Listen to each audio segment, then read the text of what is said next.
का एक ऐसा गांव जिसने सिर्फ पार्टीशन को नहीं, पार्टीशन के पहले और बाद का खून भी अपनी आंखों से देखा है। एक ऐसी जगह जहां आजादी के दीवानों की आखिरी सांसें ली गई थीं, जहां भारत के कुछ महान क्रांतिकारियों की चिता जली थी और जहां आज भी भारत और पाकिस्तान के बीच एक अनोखा नजारा देखने को मिलता है। कि मैं आ गया हूँ फिरोजपुर। यहाँ से पाकिस्तान बिल्कुल नजदीक है।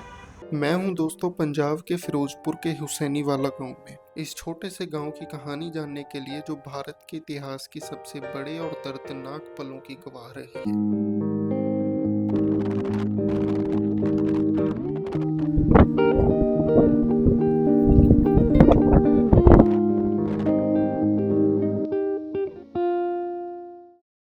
ये बॉर्डर एरिया है। ये है नॉर्दर्न रेलवे का लास्ट स्टेशन। अब देख सकते हो मैं हूँ हुसैनी वाला स्टेशन पे। एक टाइम था जब यहाँ पे बॉम्बे से पेशावर के लिए ट्रेन चला करती थी। यही ट्रैक हमें लाहौर तक जोड़ता था। प्लेटफॉर्म पर सन्नाटा देखकर लगा कि जो जगह काफी लोगों के सफर का हिस्सा हुआ करता था, अब वो सिर्फ इतिहास की याद बनकर रह गया है। ये स्टेशन बिल्कुल खाली रहता है। सिर्फ 2 दिन ट्रेन चलती है, एक 13 अप्रैल को और 23 मार्च को, और दोनों दिन यहाँ पे मेला लगता है।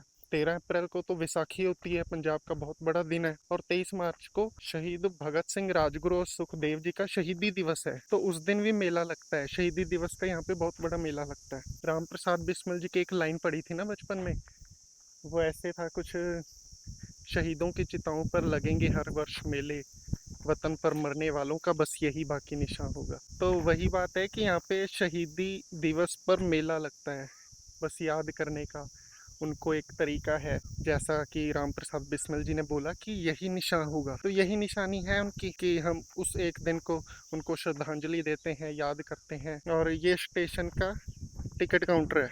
यहाँ पर टिकट्स आज भी पुराने तरीके की मिलती हैं, जो आज़ादी से पहले टिकट मिलती थी, गत्ते से बनी होती है ना जो टिकटें। ये ट्रैक वहाँ पे एंड हो रहा है। एक पुराना ट्रैक भी हुआ करता था जो फिरोजपुर को लाहौर के साथ जोड़ता था, वो उस ट्रैक पर है। वो जो पुराना आपको लाल किला सा दिख रहा है, वो एक्चुअली पुल है, रेलवे ब्रिज है, वो सतलुज रिवर के ऊपर बना हुआ।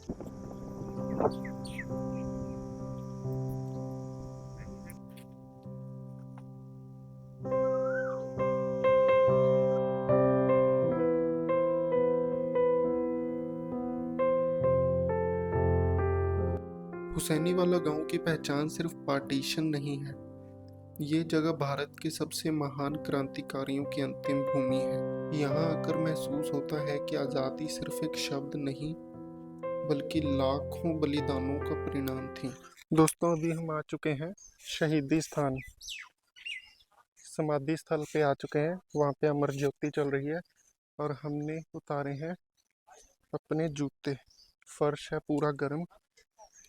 ये एक्चुअली जो मैंने बिल्डिंग दिखाई थी ना, ये उसका सेकंड पार्ट है। वो रिवर के उस पार का मैंने आपको दिखाया था, रिवर के इस पार का ये है। केसरे हिंदी से कहते हैं बिल्डिंग को। ये जो आपको दिख रहे हैं ये निशान, ये तोप के गोलों के हैं, कुछ गोलियों के निशान हैं। यहाँ पे 1965 और 1971 में वॉर हुई थी। केसरे हिंद ब्रिज है, इस पर आप काफ़ी निशान देखोगे तोप को गोलों के। आपको बता दूं, जब इंडिया पाकिस्तान का बंटवारा हुआ था तो ये हुसैनी वाला पाकिस्तान की साइड चला गया था। ये पाकिस्तान में आता था पहले। फिर इंडस वाटर ट्रीटी हुई थी, जिसके अकॉर्डिंग ये फैसला हुआ था कि 3 रिवर्स पाकिस्तान को दी जाएंगी और 3 रिवर्स इंडिया को। सतलुज, रावी, ब्यास तो 3 हमारे पास आ गई थी इंडिया के पास, और झेलम, चेनाब एंड इंडस, वो 3 चली गई थी पाकिस्तान के पास। और इसी ट्रीटी के अकॉर्डिंग हम उन 3 river Jhelum, Chenab and Indus में पानी ज़्यादा अमाउंट में स्टोर नहीं कर सकते, ज़्यादा नंबर ऑफ कैनाल्स नहीं निकाल सकते, जैसे कि हम सतलुज में कर सकते हैं। रावी में डैम बना सकते हैं, बड़े बड़े वाटर को स्टोर कर सकते हैं। पर हाँ, उस पानी झेलम एंड चेनाब से हम हाइड्रो इलेक्ट्रिसिटी प्रोड्यूस कर सकते हैं, पर ज़्यादा हम स्टोर नहीं कर सकते। तो उसी ट्रीटी के अकॉर्डिंग हमें ये शहर भी मिल गया था इंडिया में, और इसके बदले 12 गांव हमें पंजाब को, पाकिस्तान के पंजाब को देने पड़े थे। ये है दोस्तों अमर ज्योति, शहीद भगत सिंह, राजगुरु और सुखदेव जी का समाधि स्थान।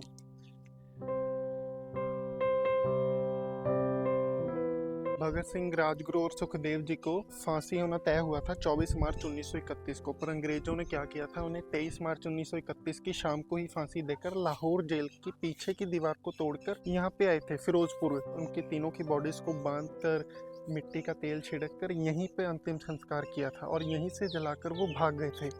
लोकल्स को जैसे ही यहाँ पे पता चला था, उन्होंने यहाँ से बॉडी को अच्छे से पूरा जैसे अंतिम संस्कार करना चाहिए रिस्पेक्टफुली, वैसे उन्होंने किया था इसी जगह पर जहाँ पर वो अमर ज्योति जल रही है।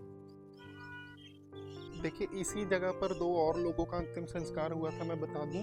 पहले हैं बीके दत्त जी, बटुकेश्वर दत्त, जिन्होंने असेंबली में बॉम्ब फेंकने के लिए भगत सिंह जी का साथ दिया था, कि मृत्यु हुई थी दिल्ली में, पर ये चाहते थे मेरा अंतिम संस्कार उसी जगह हो जहाँ पर मेरे ये तीन भाई का अंतिम संस्कार हुआ था, राजगुरु, सुखदेव और भगत सिंह जी। चौथा संस्कार यहाँ पे हुआ था, माँ विद्यावती जी का अंतिम संस्कार यहीं पे हुआ था।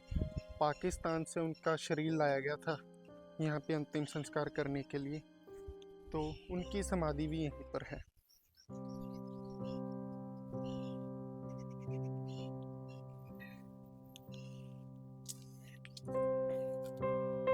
यहाँ से पाकिस्तान अभी 3 किलोमीटर दूर है इस समाधि स्थल से। कुछ जगह मैं ऐसे ही जाऊंगा जहाँ से बिल्कुल ही 0 किलोमीटर रह जाएगा। तो आज का दिन मैं पूरा फिरोजपुर ही घूमने वाला हूँ।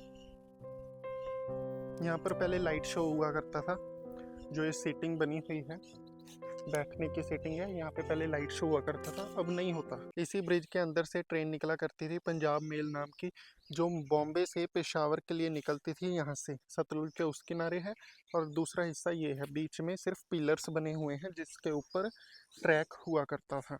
ट्रैक अभी फिलहाल में ऐसा नहीं है, बस यही बचा है। शहीदी स्थल के बाद हम चल दिए हुसैनी वाला बॉर्डर। हम टाइम से पहले पहुंच गए हैं।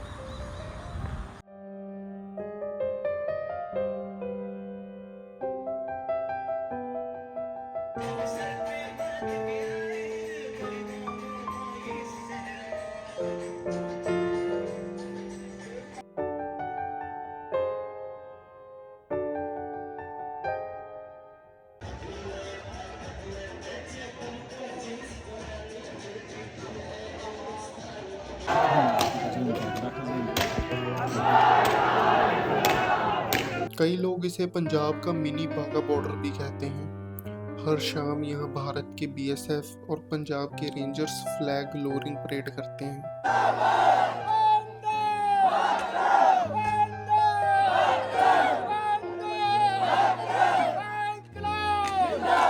परेड के टाइम मैं सिर्फ परेड नहीं देख रहा था, मैं देख रहा था वो लाइन, वो सरहद जिसने लाखों लोगों की जिंदगी बदल दी थी।